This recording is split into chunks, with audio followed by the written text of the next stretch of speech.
Chers amis ENTJ, vous serez sûrement heureux d'apprendre que quelqu'un a enfin l'idée de faire une série de vidéos qui traduit ce qui a été dit en anglais. Parce que sinon, il y a d'autres personnes qui ont fait des contenus francophones sur le sujet. Je suis loin d'être la première et les contenus en question sont super chouettes. Je t'invite à aller regarder, toutes les références en barre de description.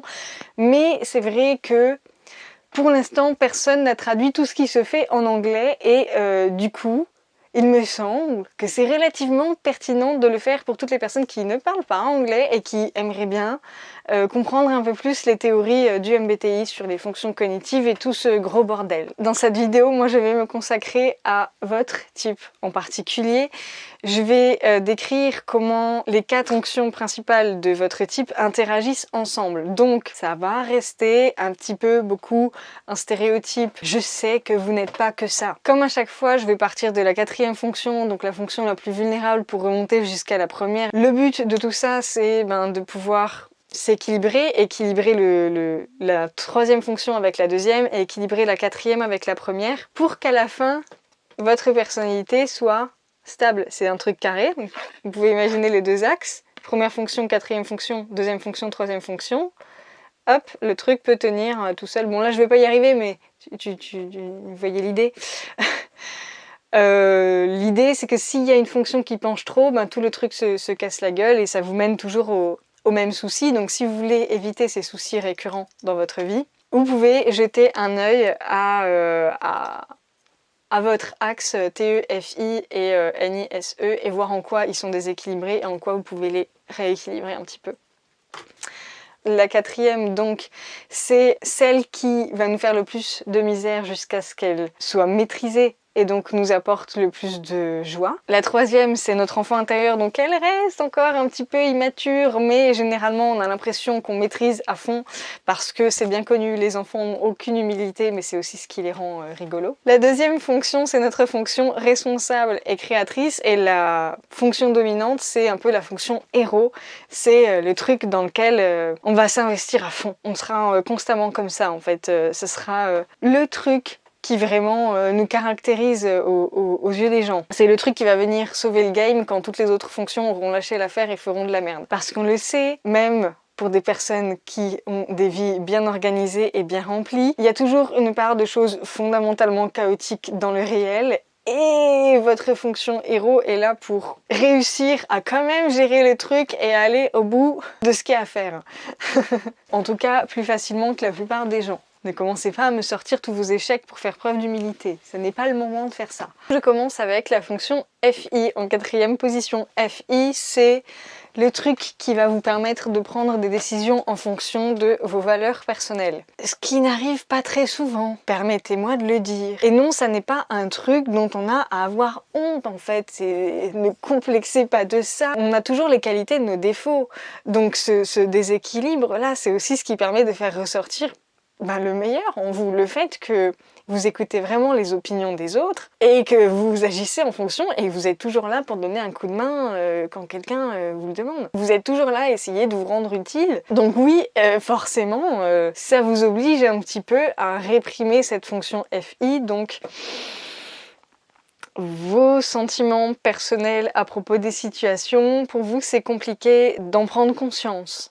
Est-ce que ça vous plaît vraiment de faire tel ou tel truc ou est-ce que ça vous plaît pas du tout? Est-ce que vous aimez vraiment cette personne? Est-ce que vous avez des sentiments pour cette personne? Est-ce que ce projet est en accord avec vos valeurs personnelles? Est-ce que... Toutes ces questions, en fait, c'est pas qu'elles vous intéressent pas, parce que le cliché qu'on vous colle sur le dos, je suis désolée de le dire parce que c'est vraiment injuste, c'est que vous allez être des espèces de personnes sans aucune éthique qui allez tout faire pour accéder à vos résultats, peu importe les conséquences sur les gens, sur le monde, sur vous-même et sur... Non, en fait, c'est faux. En fait, vous avez quand même à l'intérieur de vous un code moral et vous le respectez autant que vous le pouvez et pour vous c'est très précieux, c'est juste que par moment vous n'arrivez pas à savoir ce qu'il en est, vous n'arrivez pas à savoir si ça vous correspond ou pas. Donc vous vous posez vraiment la question et vous galérez vraiment à savoir parce que ben, votre code moral, il est fait pour s'appliquer à des situations bien propres, bien nettes, et la réalité est toujours beaucoup plus compliquée que ça.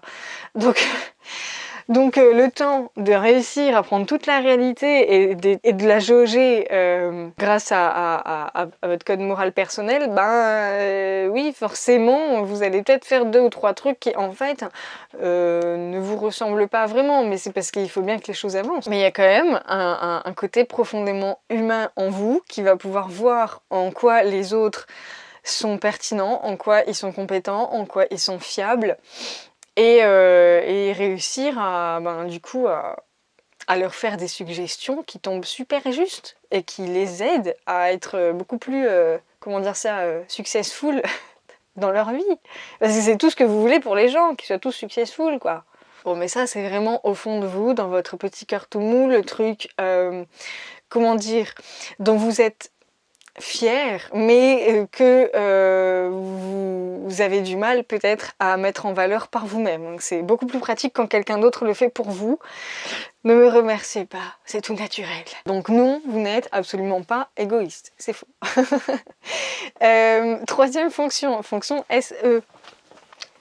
Sensation extravertie, c'est la fonction qui va vous permettre de faire concrètement des trucs, de les réaliser, d'agir, de construire quelque chose, brique par brique. Donc un jour après l'autre, une tâche après l'autre. Avec notre troisième fonction, on a tendance à vouloir y aller à fond, ou alors à prendre le parti complètement inverse et ne rien faire du tout.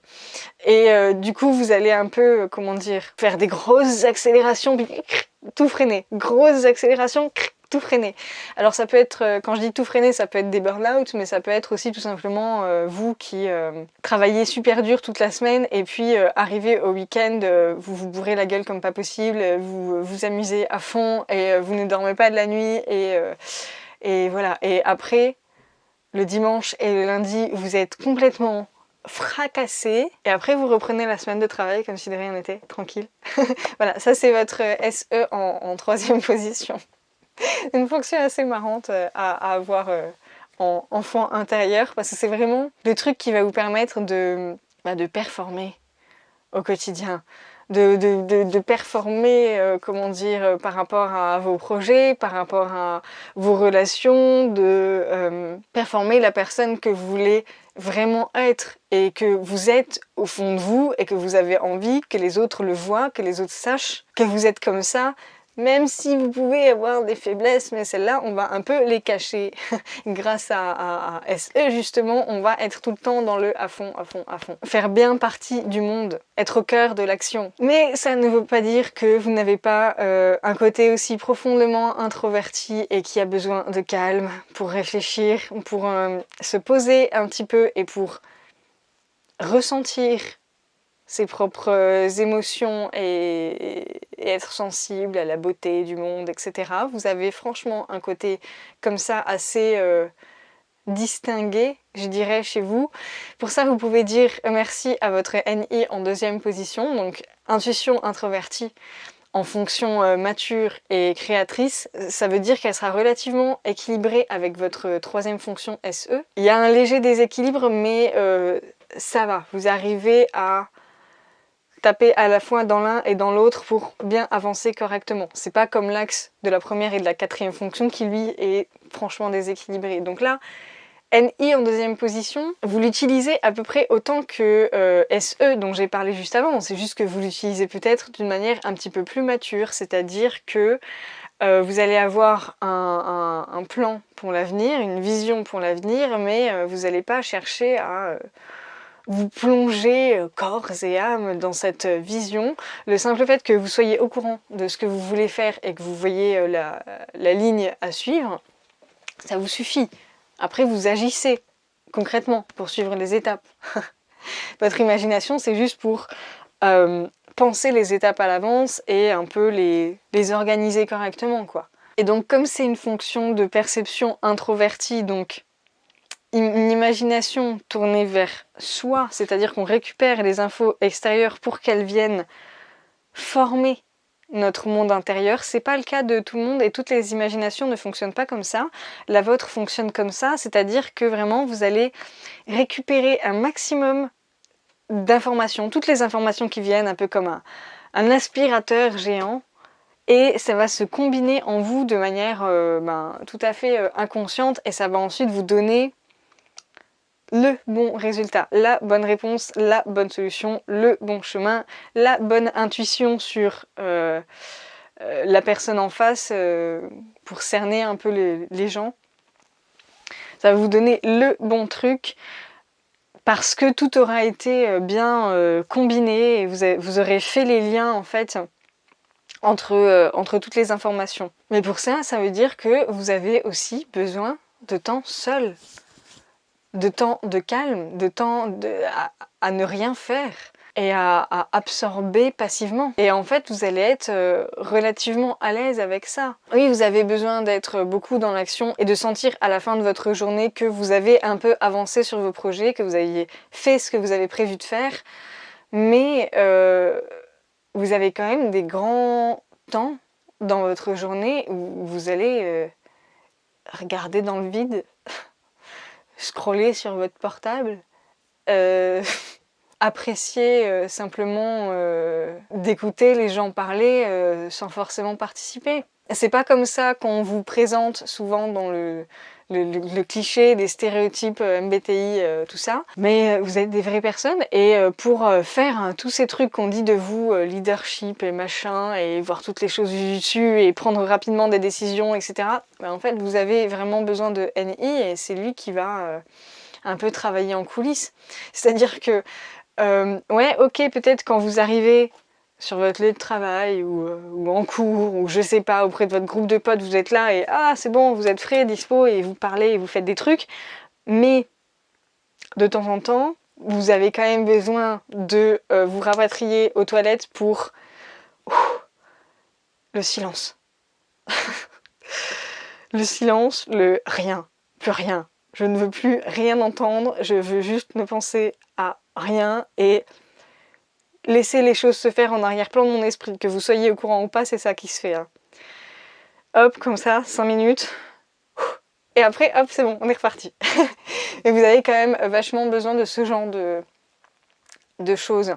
C'est ça qui vous permet d'être comme vous êtes. Ce qui m'amène maintenant à votre fonction dominante, TE.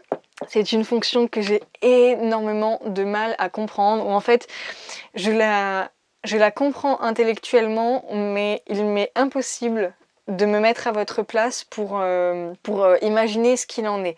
D'ailleurs, je suis vraiment désolée si vous avez l'impression que je vous ai psychanalysé pendant la vidéo, ce n'est absolument pas le cas. Je ne fais que décrire les informations que je tiens à propos de votre type MBTI. Donc je n'ai pas essayé de révéler des choses sur vous que je n'aurais pas dû révéler, je ne fais que dire ce que raconte la théorie. Libre à vous de nier totalement dans les commentaires ou de me dire au contraire dans les commentaires que j'ai tapé juste et que c'était dérangeant. Moi, ça m'encourage d'avoir des retours, de savoir que ça peut vous parler ou vous être utile. Enfin bref, on en revient à la fonction TE. Comment ça se manifeste chez vous? En fait, une immense pression que vous allez vous mettre tout seul et que vous aurez la sensation que c'est absolument tout le monde qui vous met la pression pour être tel style de personne, pour dire tel genre de truc, pour faire tel genre de truc. Et en fait, à la fois c'est difficile et tout, et à la fois c'est ça qui vous fait vous sentir vivant et à votre place, et qui vous donne la sensation d'avoir un minimum de consistance, quoi. Que les gens s'en remettent un peu à vous et que vous faites partie d'un tout, vous en avez vraiment conscience, vous avez une place dans tout un groupe de gens. Vous n'allez pas chercher à vous isoler bêtement du groupe alors que vous savez très bien que les humains sont des petits animaux grégaires. Et que fondamentalement, c'est pas parce que vous décidez peut-être de temps en temps de faire un peu votre truc de votre côté que vous n'avez plus conscience de votre place dans le grand tout de la société, votre place sociale, votre statut social. Oui, vous allez me dire, mais je suis quelqu'un de très indépendant et de machin avec la fonction NI qui est mature et responsable, mais concrètement, ça n'est jamais que pour vous. ça n'est jamais que pour vous. C'est toujours vous par rapport aux autres, les autres par rapport à vous. Le truc avec TE, c'est qu'on va chercher à acquérir des savoir-faire utiles. Plein de savoir-faire utiles. Et à vouloir vraiment les maîtriser mieux que tout le monde en fait. En fait, vous aurez conscience de comment les autres maîtrisent certains savoir-faire et vous en aurez tellement conscience que pour vous, ça sera la base. Et que du coup, si vous n'arrivez pas à être au moins à ce niveau-là, vous n'êtes pas à la base. Et votre base, ce sera simplement l'excellence. Voilà, donc vous voulez absolument être excellent dans tout ce que vous apprenez et vous allez vraiment travailler énormément pour ça. Vous allez passer énormément de temps à vous entraîner pour être excellent à ce que vous faites. Et pour savoir faire plein de trucs aussi. Et pour avoir plein d'opinions qui viennent de personnes d'origines différentes, etc. Plein de points de vue sur un même sujet qui vont vous permettre en fait d'avoir, de garder une forme d'esprit critique parce qu'en fait avec TE, je suis désolée de le dire comme ça, mais tout ce qu'on entend c'est la vérité. Quelqu'un vous dit que vous êtes nul, vous pensez que vous êtes nul. Si 2 secondes après quelqu'un vous dit que vous êtes génial, vous pensez que vous êtes génial. Et c'est la même chose pour les informations à propos de n'importe quel sujet. Donc on prend un sujet lambda, la personne 1 dit ceci, vous croyez ce point de vue comme étant la vérité, la personne 2 dit ceci, vous croyez ce point de vue comme étant la vérité, etc. Et ce qui va vous permettre d'avoir un point de vue objectif et un point de vue personnel, nuancé, et de ne pas croire tout cru ce que vous disent les gens, c'est justement que vous n'allez jamais vous limiter à un seul point de vue sur les choses. Vous allez prendre les points de vue d'un maximum de personnes pour combiner toutes ces voix et réussir à faire l'opinion qui représente la moyenne de tout ça. La combinaison la plus parfaite de toutes les opinions sur le sujet. Donc en fin de compte, vous aurez fait le tour du sujet grâce aux opinions de tout le monde. Je pense que vous avez compris. C'est une fonction absolument géniale qui vous permet d'être clair, précis, pertinent et efficace dans votre manière de communiquer. Ce que j'envie, personnellement, j'aimerais bien pouvoir faire ça parce que moi, j'ai beau m'entraîner autant que je veux à essayer de communiquer de manière claire, efficace et rapide. C'est pas un truc que j'arrive forcément à faire facilement. Moi, j'ai besoin d'enrober ça de plein d'expressions émotionnelles, de mood, d'ambiance pour essayer de faire comprendre ce que je vais dire. Vous faites ça simplement avec des mots. Vous n'avez pas besoin de communiquer une émotion pour faire comprendre ce que vous avez à dire. Vous arrivez, vous avez un truc à dire, vous le dites. Voilà, ça vous semble évident. Ça n'est pas forcément évident pour tout le monde, c'est une de vos plus grandes forces. Si ça vous intéresse de creuser un peu plus en profondeur comment chaque fonction s'exprime chez vous, je vous invite à aller voir ma playlist sur les 8 fonctions prises séparément. Comme ça, vous pourrez voir pour la fonction TE, NI, SE, FI à chaque fois dans les positions qui vous correspondent. Parce que là, c'est vrai que je ne suis pas rentrée vraiment dans le détail. Ça n'est pas forcément évident pour tout le monde, c'est une de vos plus grandes forces. Voilà, moi j'en ai fini pour cette vidéo. J'ai hâte de vous Voilà, moi j'en ai fini pour cette vidéo. J'ai hâte de vous retrouver pour la prochaine et d'ici là, je vous fais de gros bisous.